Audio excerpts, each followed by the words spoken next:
Good day at magandang umaga sa inyo mga minahal kong kapatid. Ako po ay si Giliar Pacanya, isa pong dating layman doon sa Ramos, Tarlac. Dito po na enkwentro ang isang kakaibang pastor na dating nagsilbi sa ating misyon.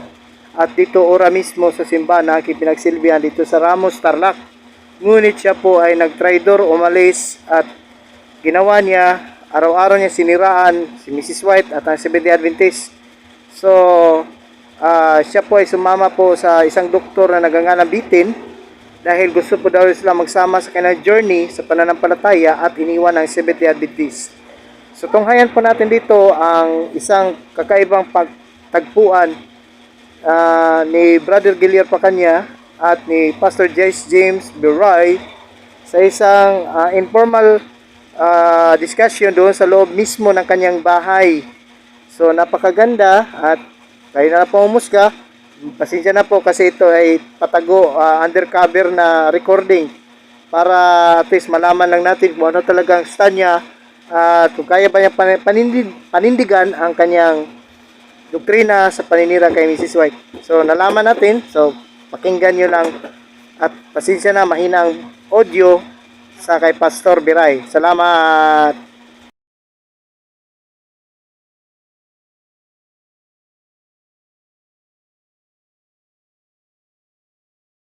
Ibalik mo yung tanong yung kwan tungkol sa pagkanegosyante.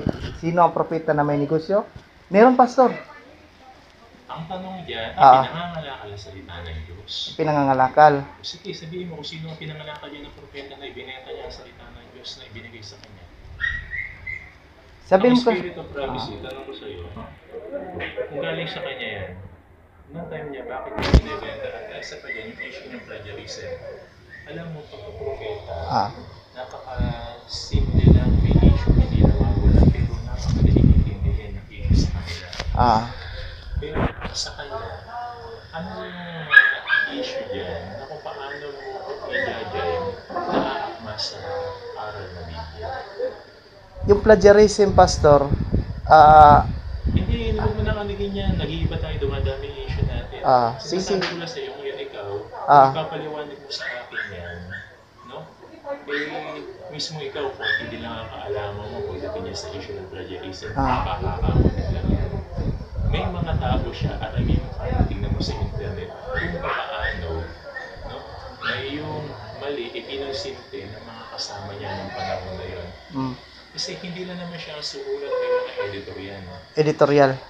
Pero, editor. Sige. Sige, Pastor, ito. Laruin natin, Pastor. Kasi sa plagiarism tayo. Sige, di, Pastor.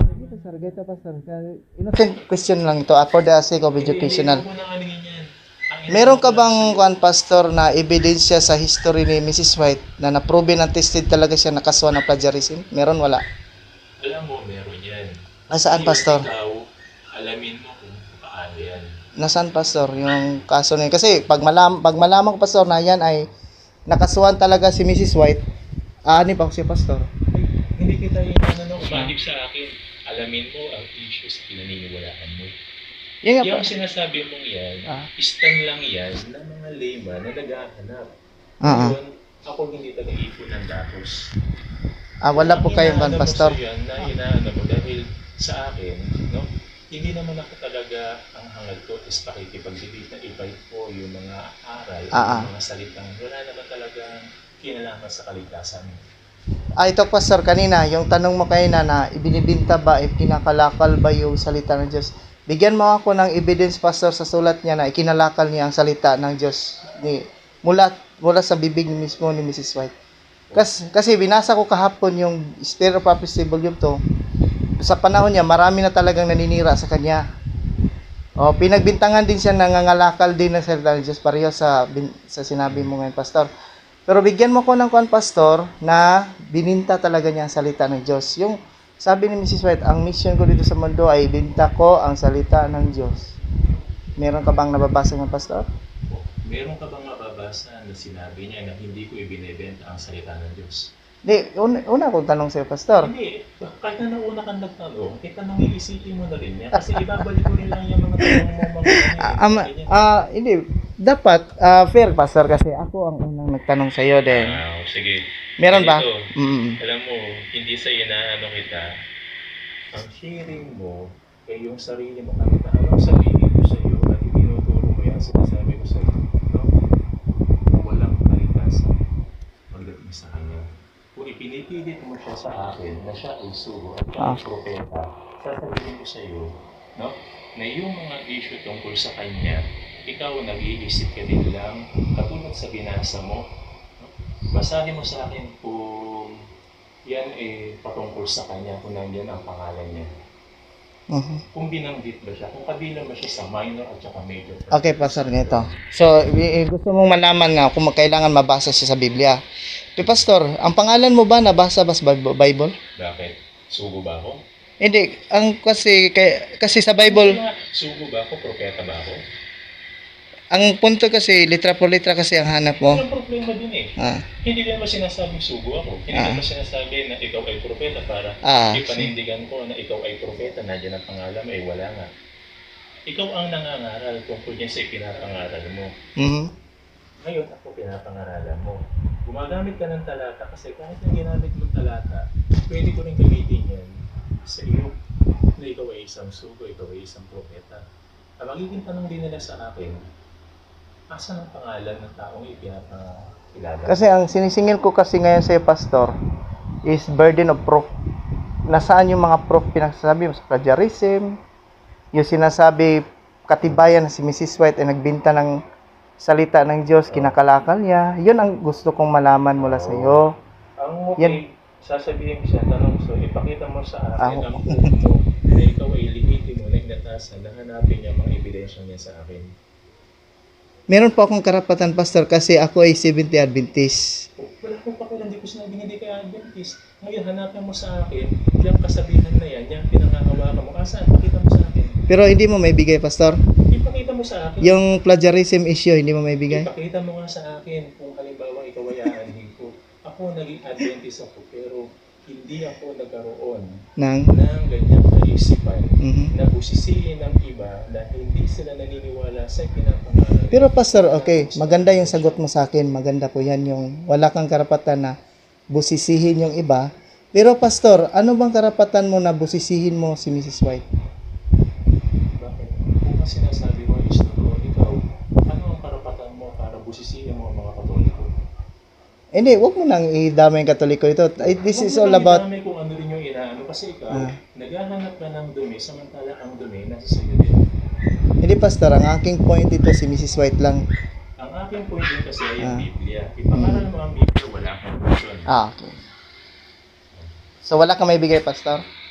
Asan na kasulatan para sa iyo? Wala ka may bigay. Okay lang sa akin. Sige, sa sunod na tanong, Pastor, ang sunod ko pong tanong di ba sinabi mo kanina dahil may nabasa kang hindi inangkin ni Mrs. White na ako'y propeta, nabasa mo ba, Pastor, ang buong chapter na yon o hindi mo siya nabasa lahat? Ikaw tatanungin kita, no? Ang Biblia ba nabasa mo na bang buo? Nabasa ko na po. Nabasa ko rin. Sige, sagutin mo na, Pastor. Sige, sagutin mo lang, Pastor. Simple lang. Sinagot ko na kanina yun eh.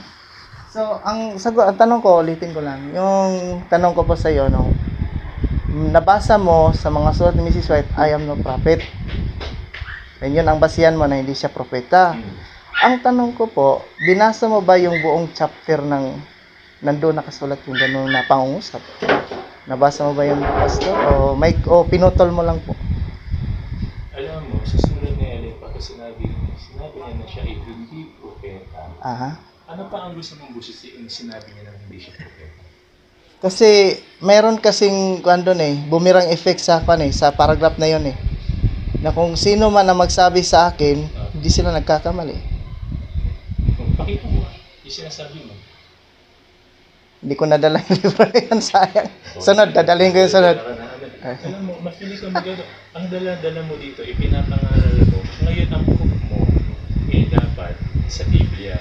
Ngayon, nagsasalita ka nang wala sa Biblia, tapos ipinapangaral sige, dito. Wala ka rin dalang proof.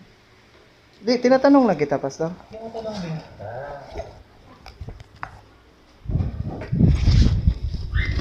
Hindi ko nadala yan. Pero pastor, ano pa bang ibang bagay na yung sa Camden? Yung about sa Camden prophecy, ano po ba yung ano doon? Ano po ba yung paliwanag natin doon?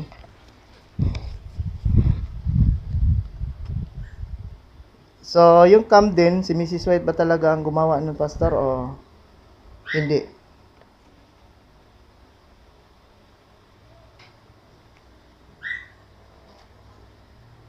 Ano pastor, sa susunod na lang natin ito pagpatuloy. Sharing tayo pastor, hindi naman tayo nag-aasali. Alam mo, sa totoo lang, i-share mo sa akin ang Biblia, pauwan lang kita. Ngayon kung halimbawa yun ay ipapangaral mo, hindi tayo magkakaintindihan dahil una sa lahat, hindi naman mababasa sa Biblia na kinakailangan mong ipangaral sa walang iba. At kung sasabihin mo sa akin na wala rin mababasa sa nasa Biblia, na nababasa doon na hindi naman, wala mababasa na hindi, ipangaral ko, hindi pangaral sa nalinggiwan. Totoo walang mababasa na. Ngayon, pangaral mo kung ano yung ipapangaral mo, sa akin, ipapangaral ko din. Pero pastor, ito lang mga tinatanong. Sincere po ito. Yung ba mga pinangaral ni Ellen White, yun ba ay nagtutukoy na ang mga tao ay siya kilalanin o gusto niya ang mga tao na ilapit kay Kristo? Saan po ba yung tamang sagot? Ayun din sa nakasulat sa kanyang sulat. Pakita mo. So, hindi mo masagot, pastor? Ipakita mo nga sa akin. Ikaw ang gumagawa ng question eh. Di tinatanong na kita, pastor. Sinasabi ko nga rin sa tinatanong kita, ipakita mo sa akin. Yun ka tinatanong nga kita, pastor. Yun bang ginagawa ni Mrs. White?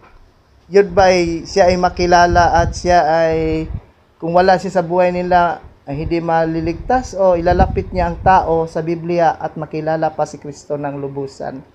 Ipakita mo sa akin. Yan lang, pastor, ang tanong ko sa iyo. Ano ba naman na willing mo sa iyo na ipakita mo sa akin?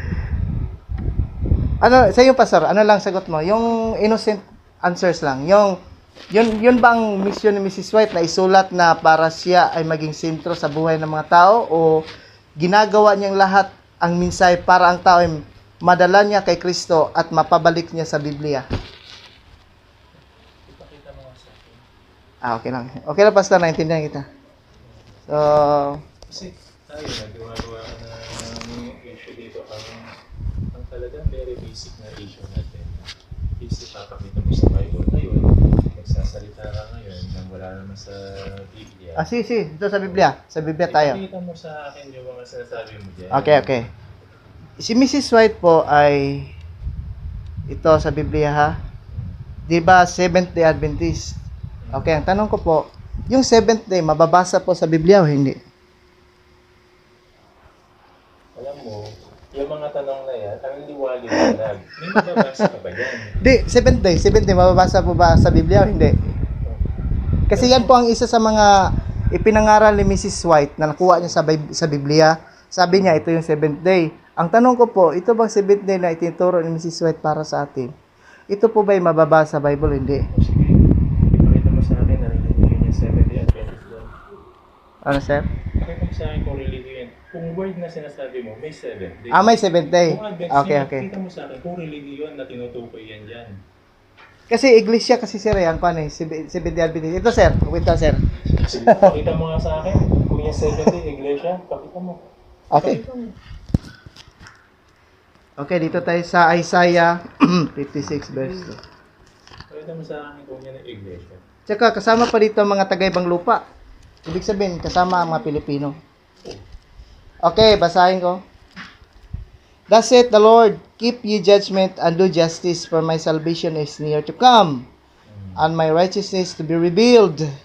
Blessed is the man that doeth this, and the son of man that layeth hold on it, that keepeth the Sabbath from polluting it, and keepeth his hand from doing any evil.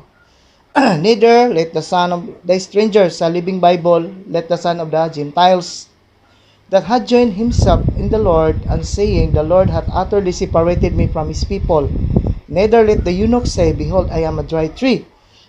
Pagdating dito sa 6, also the sons of the Gentiles, sa Living Bible, dito is the sons of the stranger, that joined themselves to the Lord to serve him, and to love him of the Lord, to be his servants, everyone that keepeth the Sabbath from polluting it and take hold of my covenants. I will give them I will give them a name. For thus saith the Lord, I will place them, the sons and daughter, I will give them everlasting name, and that shall not be cut off. Bibigyan ka ng pangalan na walang hanggan na nakabase sa Sabat. So, ang mga SDA, kasama po dito. Kasama po dito, Pastor. Yan po ang sagot ko. Kasama? Kasama po. Kasi binigay ng Diyos yung Sabat, Pastor, pati sa hintil at mga... Nakita ka ba? Ito, Pastor, nabasa ko. Pastor, nasan din yung iglesyang religion sinasabi mo? Alam mo ba sa iglesia? Mga manampalataya, iglesia, mga tinawag ng Panginoon. Okay, basahin ko. Matthew 16:18. Ano ba? Pastor, marami tayong mapapatunayan sa Biblia. Sa totoo lang sabi ko sa iyo, mag-aral ka ng alam mo na hermeneutics, ano? So, ibig sabihin ng Pastor, Kasi, hindi ko ibig sabihin, ikaw, nagbabasa ka na out of context. hindi po siya out of context, Pastor. Kasi alam mo, ito, Pastor, Matthew 28 verse 19 tayo muna. Okay.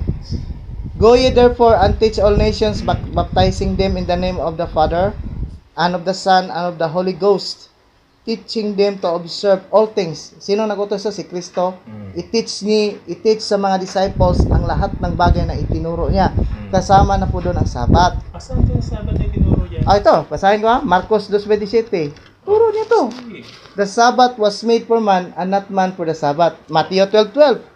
It is lawful to do good on the Sabbath. So yan ang ginagawa ng Adventist. Oh. Ano ba ang Sabbath? Bakit? Wala akong question sa Sabbath. Okay, wala question. So, okay pala, tama pala Pastor ang 7 day. Alin? Tama pala ang 7 day. Di ba sabi mo okay na, Pastor? Ano ba ang 7th day na sinasabi mo? Ito na po. Dito nakabase ang aming pananampalataya. Ang 7th day ba at ang Sabbath parehas? Di, may Sabat na iba, pero itong Sabat na binabanggit ito, 7th day na ginawa din sa creation. Saan? Ito po, yung sa Marcos 2:27, ginawa niyang Sabat. Basahin mo nga ang creation kung may Sabbath ka mababasa. Okay, basahin ko. So, ang yung tanong ay nandito nakabagay yan sa Exodus 20 verse 8. Genesis creation ba yan? Exodus? Wait lang. Basahin pa. Si Pastor. Okay, sabi po dito, remember the Sabbath day to keep it holy. Exodus 20 verse 8. Okay. 13 hanggang 20, yan ang 10 utos. Sige, basahin ko muna. Sir. Remember the Sabbath day to keep it holy. 6 days shalt thou labor, and all thy work, but the 7th day is the Sabbath of the Lord thy God. In it thou shalt not do any work, nor thy son, nor thy daughter, nor thy manservants, nor thy maidservants, nor thy cattle, nor thy stranger. Kasama po ang mga Gentiles ito. That is within thy gates. For in 6 days the Lord made heaven and earth. Okay, pinapaalala dito ang creation. The sea and all that is, and rested the 7th day. Wherefore the Lord blessed the Sabbath day and hallowed it. So dito po nakabase, Pastor. Yung tinanong mo kanina, may Sabbath, yung ceremonial Sabbath nandoon po. Pero itong pinag-usapan natin, Magulo ang sinasabi mo. hindi, ikaw lang nagugulan, Pastor eh. Ganun ba? Naguguluhan niya. Kasi ito po yung sagot ko eh, Pastor. Hindi mo na tinatanggap yung sagot ko po, Pastor eh. Paano ko naman tatanggapin? Parang tipak lang yung ginagawa mo. Basahin mo sa context. Yun na. Sige, ano bang gusto mong malaman na context, Pastor? Saan na matalata ang gusto mong malaman? Alam mo, sa lahat ng mga binasa mo, ipaunawa mo sa akin ng context.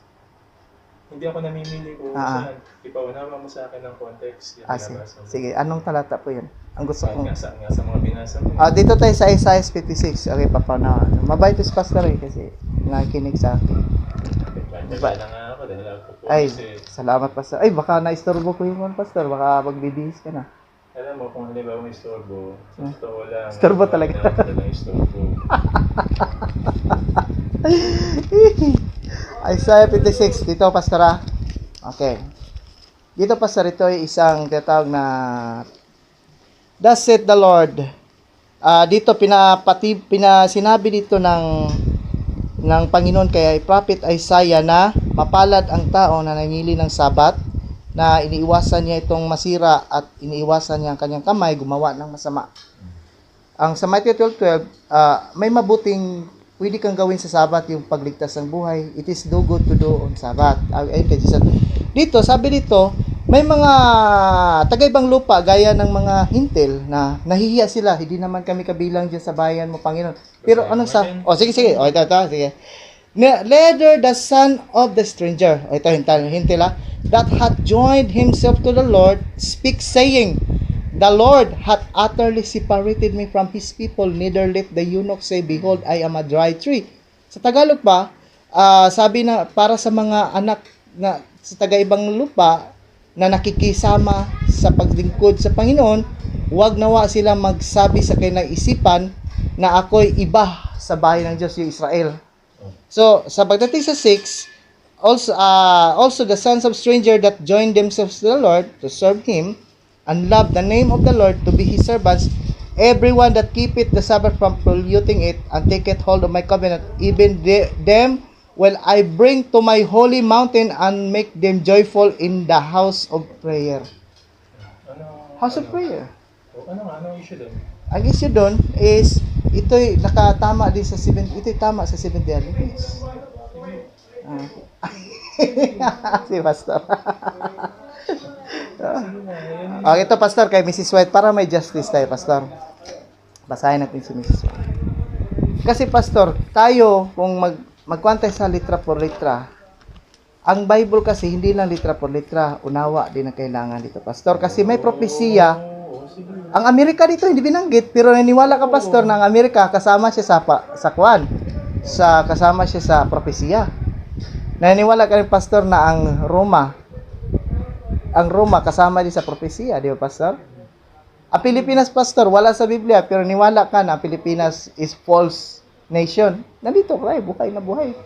Totoo ang Pilipinas, Pastor. Sino ba sasabi na peke ang Pilipinas? Ang tina-challenge ko, Pastor, yung yung sinisingil mong letra por letra kasi. Anong letra? Alam mo, yung letra por letra, dahil ikaw ang nagsasabi, no? Bible truth with reference. Ayan, ito. Okay, basa.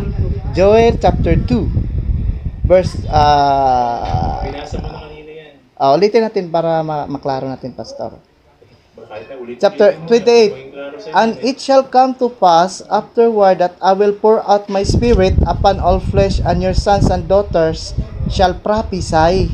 Your old men shall dream dreams, your young men shall see visions, and also upon the servants and the handmaids, mga dalangang handmaids. In those days will I pour out my spirit, and I will show wonders in heavens and in the earth, blood, fire, pillars of smoke. The sun shall be turned into darkness, and the moon into blood, before the great and terrible day of the Lord shall come. And it shall come to pass that whosoever shall call in my name, and the Lord will be delivered. Ang dalawang bagay nangyari na ito noong Mayo 19, 1780, na ang buong mundo ay nagkaroon ng kadiliman, darkness, na ang sun, pagdating ng alas 9, pag alas 10, biglang nawala sa langit. Then nakita ang buwan na kulay dugo. Nasa newspaper po yan. Pakita ko si Pastor, nandito na yung suwan. Nahanap ko yun sa cellphone ko, pinicturean ko yun. Kahit i-Google Earth mo, Google Map mo lang, Pastor. I-Google mo lang siya. Makita dyan, May 19, 1870, na sa mga lumang newspaper ng Estados Unidos. Pastor? Ang humula po nito si Joel, at ito'y may partial siya na katuparan sa Acts chapter 2, pero hindi nangyari doon ang dalawang bagay na nakikita sa heavenly bodies, yung pagdilim ng mundo ay ng araw, at ang nagiging dugo ang buwan. Ito'y natupad noong May 19, 1780. Ito si Prophet Joel. Ngayon, si Prophet Joel, klaro. Ngayon, paano may sisingil? At ito'y natutupad dito sa history. At ito'y pinalo pa ni John the Revelator sa Revelation chapter 6. May follow up. May follow up, pinaalala na mangyari pa sa future to, Pastor. Revelation chapter 6. Na dalawang bagay ang makikita sa langit. Ang araw magiging madilim. Ito, 6 verse 12. And I beheld when he had opened the sixth seal, and lo, there was a great earthquake, and the sun became black as sackcloth of hair, and the moon became as blood. The stars fell upon heaven, and the earth the fig tree casteth her untimely figs, which he is shaken of the mighty wind. Dito, naging apat ang sign. Di ba sa Joel is one siya, dalawa pa. Ang sign doon is nag-dark ang sun, nag-blood ang moon on May 19, 1780. Pagdating dito, apat, lindol na malakas, nagkaroon ng pagdilim ng araw at pagdugo ng buwan, at pagdating dito, ang mga bituin nahulog sa langit. Natupad po ito sa kasaysayan. Magkakalapit ang pitsa nila. 1780, yung dalawang sign sa heaven, natupad. At sa Lisbon earthquake, na yung earthquake is na-feel pa siya doon sa Amerika, kung saan nagkaroon ng tsunami. Makuhaan mo yan sa Google sir na Lisbon earthquake. Okay? Ano pa ang huli? Stars of Heaven noong November 12, 1813. 1833. Then, pagkatapos, ano sabi doon? Magkakaroon ng yung sinabi si Joel na may mga babae, lalaki, mga matatanda, makakita ng pangitain. Yun, tupad si Mrs. White po doon, Pastor. Sino yung mga kasama niya na mga babae at mga lalaki? Okay, ang kasama po niya doon, si Hiram Edson. Kita si Hiram Edson na tinawag natin na cornfield vision sa gitna ng kanyang maisan. Noong October 23, 1844 na kung saan ang pag-predict ni William Miller is na miss ko niya ang events, nagkamali siya sa events, pero there is something happen on October 22, 1844. Una, ang mali ni William Miller na dala pang doktrina natin is Sunday. They calculated. Sinabi mo na kanina, hindi mo pa naman tapos ang denominational history mo ngayon. Kunin mo muna ang kurso yan, kunin mo muna na subject yan para... Pero Pastor, kung... Pastor, kasi kung i-review mo sa akin yan, mas malinaw yung pagkakapaliwanag. Pero kung maliwanag, Pastor, sa'yo, sa Paul, Pastor, kung maliwanag siya na pagpaliwanag siya, Pastor, bakit ka nawala? Saan ka napunta? Hindi, nawala ka sa cemetery. O bakit kung halimbawa wala ako sabi, hindi na ba ako Kristiyano? Tanongin mo, sagutin mo ako, hindi na ba ako Kristiyano? Hindi naman kung sinabi ng ganun, pero Pastor, kasi para sinasabi mo sa akin kasi mas malinaw, dapat mas na-solidify ka dito sa atin. Mas lalo mo pa tayong pinagtanggol ang katotohanan natin. Sigurado ka? At saka si Mrs. White kasi, kung naintindihan mo siya lalo, dapat yung parang kuan ba, iklaro mo talaga kung ano talaga mga butas sa kanyang ginagawa. Tsaka marami, hindi lang may papasabi ka. May mas matindi pa sa paratang sa kay Mrs. White. Si Mrs. White patutot. Yan ang matindi. Wala namang record si Mrs. White na... Sa iba mo nga nila yan hindi naman ako nagbangin yan. Hindi. Kung yung mga Sa iba. Yun, sa iba lang yan. Wala akong alam tungkol sa kanya sa ganon. Alam ko lang kung ano yung mga sinasabi ko. So, gano'n na lang, Pastor. Salamat na lang sa iyong panahon. Salamat din. Salamat sa encouragement. Ako gusto ko talaga magtapos ng pagpipili. 2 years na lang. Wala namang problema. Hindi naman pinagbabawal sa atin yun eh. Ay, hindi naman. Masaya ka palang kausap, Pastor eh. Kasi ako may asawa ako, nag-aaral ako. Ano, may... Wala ka namang asawa, ba't hindi mo kunin? Kung yan nga, yan. Gusto mo kunin. Yan nga.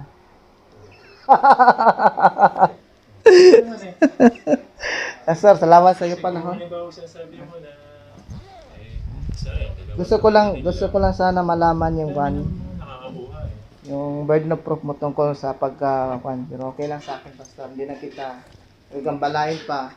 Enough na sa akin ang aking narinig sa inyo. So ako ngayon, masaya.